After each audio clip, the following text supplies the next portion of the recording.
Thank you, Dr. Bates, and good morning to family and friends and my classmates.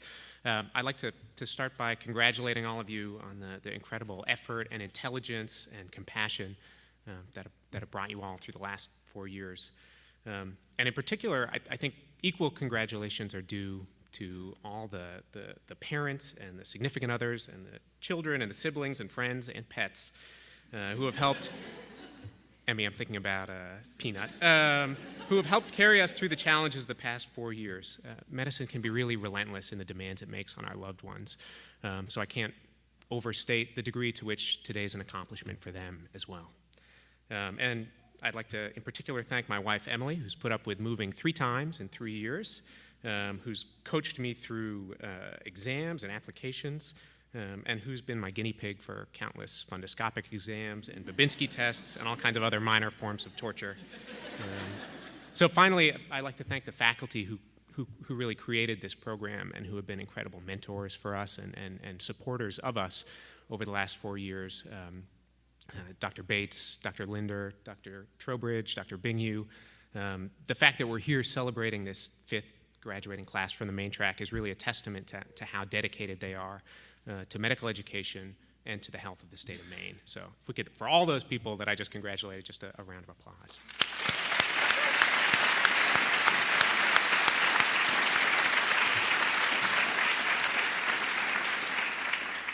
So classmates, here we are, 4 years removed from the day we all walked into the Clarion Hotel and started the first night of orientation.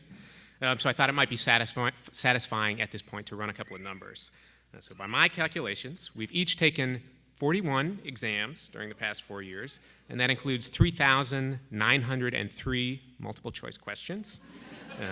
Bear in mind, this excludes all the practice questions, which is probably thousands more that we all took. We've filled out 76 course evaluations. And if you're like me and you waited until the last day to complete most of those, then you've received 317 emails from Christine Griffin reminding you to complete your course evaluations. It said 315, and then yesterday I got 2 more. So we've also each walked into hundreds of small rooms and asked complete strangers to tell us what's bothering them. We've listened to the lub-dub of countless hearts, seen the flickering contraction of innumerable pupils. I think that's my son. And we've squeezed the ankles of everybody from newborns to 90-somethings. We've helped surgeons resect malignant tumors, and we've helped obstetricians bring new human beings into the world. So it's been quite a ride. At orientation 4 years ago, Dean Berman told us that the experience of medical school would change us all in meaningful ways. And of course, he was absolutely right. Not so long ago, we were struggling to work our way through basic histories and physicals. And today, I'm pretty confident you could send any one of my classmates out of their seat in the auditorium and into a room with somebody having chest pain or shortness of breath or any number of other problems from the trivial to the life-threatening. And a few minutes later, they'd walk out with a short list of possible diagnoses and a pretty reasonable plan about what to do next. So thinking about where we started from, it really seems like an incredible transformation. But I think there's a temptation that we should avoid, to take this narrative of transformation too far and to say that we all started as nothing, as lowly pre-med caterpillars who have now been metamorphosed, I don't know if that's a verb, who have now changed into beautiful physician butterflies. And for me, that narrative just doesn't work, especially if I think back to that first night at the Clarion. The students I met that night probably couldn't name the serious 6 causes of life-threatening chest pain, and they definitely couldn't tell you what causes osmotic demyelination syndrome. I think they could all handle those tests now. But at that time, they all lacked medical knowledge, medical skills, and an understanding of how to approach medical problems. But they had other qualities that I think are much, much more important and much harder to obtain. They were intelligent, they were kind, they were curious, they were hardworking, and they were willing to take a leap of faith into this demanding career so that they could help people. Maybe most importantly, they were really different from each other. They didn't all fit some generic mold of what a doctor should be. Some of them were sarcastic and some were earnest, some were shy and some were outgoing. I want to use this opportunity to call out all those individual human, non-medical characteristics Because I think when you're out there delivering medical care and struggling through hard days, it can be easy to lose sight of how important they are. Being a medical student is, I think the best word for it is humbling. From the moment you step into the hospital or the clinic, you're aware that you're walking in the footsteps of great physicians. You're surrounded by this complex modern healthcare machine and by people who are smart and confident and efficient and very good at what they do. And as a medical student, and maybe most humbling of all, is that you start to realize just how much knowledge there is in the world, especially the world of medicine, and how little of it you start with. So I don't think there's any question that we all have lots more humbling experiences ahead in residency and afterward. There will be days when we make mistakes, days when we feel ashamed or inadequate, and days when we compare ourselves to the ideal versions of physicians who we want to be and don't feel so good about that comparison. But to my classmates, I want to encourage them to remember this. Your emotions, your vulnerabilities, the qualities that make you different from each other and from your mentors and from your peers, those things are not liabilities, they're assets. If you can be yourself and apply your own values and personality to the way you practice medicine, that's what's going to sustain you through the hard days. If you can make it easier for your colleagues to be themselves, it'll make their jobs more fulfilling and it'll make your team stronger. And if you can interact with patients in a way that's genuine, that respects the fact that they have their own agency and priorities and feelings that are probably pretty different from yours, I think that's how you really make a difference for people.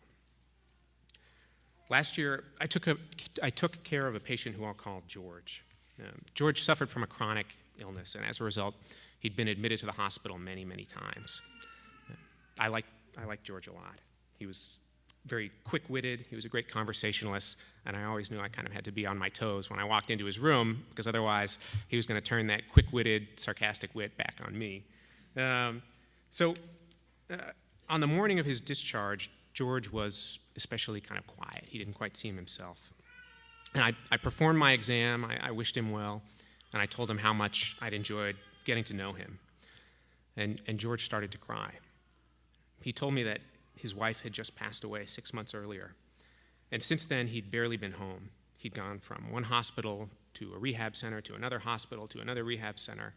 And everywhere he went, most people didn't really bother to take his input about what should be done next. He told me he actually, at this point, didn't even care about all of that anymore. He just hoped that one day he could be reunited with his wife. So George's words really stuck with me. And they got me to step back a little from what I was doing and kind of the day-to-day struggles I was going through, and ask myself kind of a big question. And that's, what's the goal of healthcare? What are we trying to accomplish with what we're devoting our careers and a lot of our lives to, and what society is devoting trillions of dollars to? And it's a pretty tough question. And we do a lot of different things in the course of delivering medical care, and it's hard to find a single common purpose that unites all of them. Is our goal to prevent deaths? Sometimes, but in other instances, we're more interested in alleviating suffering. Is our goal to make people healthier? I'm not sure I know even exactly what healthier means, even after 4 years of medical school, so I don't think I can say that that's our goal. And what if the things that we call unhealthy are the things that make people happy? Sometimes we're aiming to cure diseases, other times we're trying to slow their progression, and sometimes we're really lucky and we can prevent disease altogether. So needless to say, I didn't come up with a good answer to this question right away, but after I found out that I was being invited to speak with you all today, I found myself kind of wandering back into this tricky territory. And it actually kind of made me miserable for a little while. I spent 4 years of putting blood, sweat, and tears, mostly other people's blood, but my sweat and tears into this, and I couldn't even explain what it was all about. What was the goal of it? So then I had a realization, and I went home and I slept much better. And really the realization was that I was trying to define medicine by the negatives that it tries to avoid. But it all made much more sense if I tried to define it by the positives that it tries to achieve. So Here's my answer. You can take it or leave it as you wish. But for me, the goal of medicine is to give people more of the experiences that give them joy. That's it. Maybe for some people that's spending time with family, or going rock climbing, or watching Dancing with the Stars, or eating a cannoli. Whatever it is that kind of floats their boat, I think that's what we should be aiming to achieve with medicine. And pain and suffering and chronic disease and premature death, these things are all just obstacles to joy. So by eliminating those things or minimizing them, we're clearing the way for more happiness. If you kind of buy into this answer, I have two quick observations for you. One is that's pretty cool that we can devote ourselves to something so important, and we can actually achieve that goal for some people. So it kind of validates my feeling about the field I'm going into. But the second observation is this. With very few exceptions, accessing the healthcare system is not what gives people joy. For most of us, being a patient probably falls somewhere in the range between tolerable and black hole of joy. So I think if we're going to be successful in medicine, in achieving this goal, there are two things we need to do. First, we need to go out and kind of tackle these medical problems that are getting in the way of joy, and we need to make a difference in them. And second, we need to know when to get out of the way. Otherwise, we become the obstacles to joy. So I think medicine is getting better and better at the first part, at dealing with medical problems. But when I think about George and other folks that I've met who are in similar situations, I think we need to remember when to get out of the way. And so with that, I find myself standing between my classmates and finishing medical school. So I think you know what I have to do next. But before I finish, I just want to say to my friends, thank you all for the adventure. Now go have a new one.